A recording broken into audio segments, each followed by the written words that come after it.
নমস্কার বন্ধুরা, আপনারা দেখছেন সরকার টিউটোরিয়াল ইউটিউব চ্যানেল।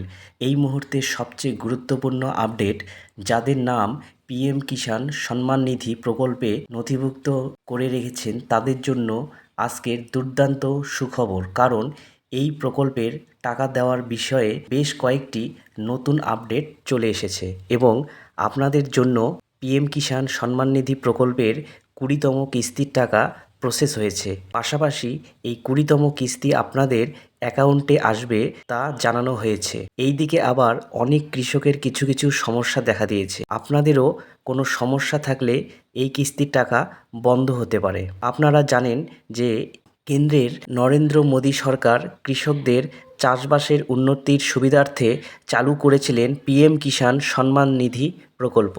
এই প্রকল্পে আরও একটি কিস্তির টাকা কৃষকদের এবার দেওয়া হবে। তো বুঝতেই পারছেন, আপনি যদি একজন কৃষক হয়ে থাকেন এবং আপনার নাম পিএম কিষাণ সম্মান নিধি প্রকল্পে নথিভুক্ত করে রাখেন, তবে এই ভিডিওটি আপনাদের জন্য খুবই লাভদায়ক হতে চলেছে। এইবারে কৃষকদের আরও একটি কিস্তির টাকা দেওয়া হবে, যার প্রসেস ইতিমধ্যে শুরু হয়ে গেছে। তার পাশাপাশি আমি এই ভিডিওতে বিস্তারিত জানাবো কী কী আপডেট এসেছে, পিএম কিষাণ প্রকল্পে টাকা কবে আপনাদের অ্যাকাউন্টে আসতে চলেছে, টাকা দেওয়ার ব্যাপারে আর কি কি আপডেট এসেছে, কোন কোন উপভোক্তারা এবার টাকা পাবে আর কোন কোন উপভোক্তারা এবার টাকা পাবে না, নতুন তালিকায় কি কি জানানো হয়েছে, সমস্ত তথ্য A to Z এই ভিডিওর মাধ্যমে জানাবো। তাই ভিডিওটি কোনো রকম স্কিপ না করে প্রথম থেকে শেষ পর্যন্ত দেখতে থাকুন।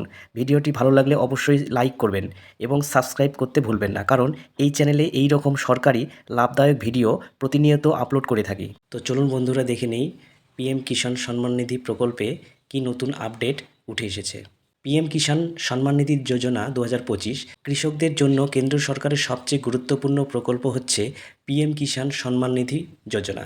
এই প্রকল্পের মাধ্যমে কেন্দ্রের নরেন্দ্র মোদী সরকার দেশের সমস্ত কৃষকদের অ্যাকাউন্টে সরাসরি আর্থিক সহায়তা দেয়। এবার এই প্রকল্পের আরও একটি কিস্তির টাকা নিয়ে কৃষকদের জন্য এসেছে দুর্দান্ত আপডেট।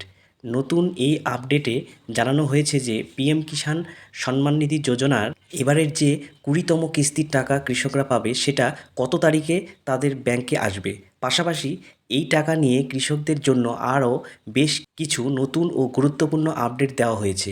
কোন কোন কৃষকরা টাকা পাবে, কাদের টাকা দেবে না, এই বিষয়ে সমস্ত আপডেট বিস্তারিত জানানো হয়েছে। এবার ঠিক কত তারিখে কৃষকরা পিএম কিষাণ সম্মান নিধি প্রকল্পে টাকা পাবে, টাকা দেওয়ার তালিকায় নতুন কী কী আপডেট জানানো হয়েছে, কোন কোন কৃষকদের টাকা দেবে, কোন কোন কৃষকদের 20তম কিস্তির এই প্রকল্পের টাকা পাবে না, টাকা পেতে হলে কৃষকদের ঠিক কী কী করতে হবে, চলুন এই সমস্ত তথ্যগুলি এবার এক এক করে বিস্তারিত দেখে নেওয়া যাক।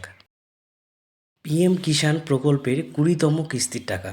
প্রধানমন্ত্রী কিষাণ সম্মান নিধি যোজনার অধীনে 9.5 কোটিরও বেশি কৃষক এই মুহূর্তে সুবিধা পাচ্ছে। কৃষকদের জন্য নতুন আর্থিক বছরে আরও 20,000 কোটি টাকা বরাদ্দ হয়েছে। কেন্দ্র সরকারের কৃষি কল্যাণ দপ্তরে কৃষকদের অ্যাকাউন্টে এই টাকা এবার ট্রান্সফার করবে। এর আগে 19টি কিস্তির টাকা কৃষকরা তাদের অ্যাকাউন্টে পেয়ে গেছে। এই প্রকল্পের মাধ্যমে চলতি কিস্তিতে তাই কৃষকরা পাবে 20তম কিস্তির টাকা, আর কৃষকদের অ্যাকাউন্টে এই কিস্তির টাকা দেওয়ার প্রসেস ইতিমধ্যেই শুরু হয়েছে। প্রধানমন্ত্রী কিষাণ সম্মান নিধি প্রকল্পে কবে টাকা পাবে? পিএম কিষাণ সম্মান নিধি প্রকল্পে এবারে যে টাকাটা কৃষকরা পাবে, সেটা 2025 সালের প্রথম কিস্তির টাকা। এই প্রকল্পে প্রতি বছর 3টি কিস্তিতে কৃষকদের টাকা দেওয়া হয়। প্রত্যেক 4 মাস মধ্যে একটি কিস্তির টাকা উপভোক্তাদের ব্যাংকে আসে। এক্ষেত্রে এপ্রিল থেকে জুলাই মাস একটি মরশুম, আগস্ট থেকে নভেম্বর মাস পর্যন্ত দ্বিতীয় মরশুম এবং ডিসেম্বর থেকে মার্চ মাস পর্যন্ত আরও একটি মরশুম। এই হিসাবেই একটি কিস্তিতে উপভোক্তারা 2,000 টাকা করে পায় এবং বাৎসরিক এদের অ্যাকাউন্টে 6,000 টাকা করে দেওয়া হয়। শেষ হতে চলেছে এপ্রিল মাস। আগামী মাসেই কৃষকদের ব্যাংকে এই টাকা দেওয়া হতে পারে বলে বিভিন্ন সূত্র মারফত জানা যাচ্ছে। প্রধানমন্ত্রী কিষাণ সম্মান নিধি প্রকল্পের টাকা কোন কৃষকরা পাবে না? পিএম কিষাণ প্রকল্পের টাকা দেওয়ার ব্যাপারে যে নতুন আপডেট এসেছে, এখানে জানা যাচ্ছে এই কিস্তিতে অনেক কৃষকের টাকা বন্ধ হয়েছে। এটি মূলত কৃষকদের ব্যাংকিং সংক্রান্ত সমস্যার কারণে টাকা আটকে গেছে। যদিও সরকারের পক্ষ থেকে তাদের টাকা বন্ধ করা হয়নি, তথাপি টাকা আটকে যাওয়ায় এই কৃষকরা চলিত কিস্তিতে টাকা পাবে না। টাকা পেতে হলে এই সমস্ত কৃষকদের আগে তাদের ব্যাংকিং সংক্রান্ত সমস্যার সমাধান করতে হবে, তাহলেই 20তম কিস্তির টাকা কৃষকরা তাদের ব্যাংকে পাবে। তাহলে বুঝতে পারলেন, আপনারা ব্যাংক অ্যাকাউন্টের সঙ্গে আধার কার্ড অবশ্যই লিঙ্ক করে নেবেন এবং ডিবিডি লিঙ্ক অবশ্যই যেন থাকে যে ব্যাংকের অ্যাকাউন্ট আপনাদের পিএম কিষাণ যোজনায় রয়েছে। তো আজকে এই ছিল আপডেট, এবং পরবর্তী কোনো আপডেট এলে অবশ্যই আপনাদের সবার প্রথমে জানাবো। ধন্যবাদ ভিডিওটি পুরো দেখবার জন্য।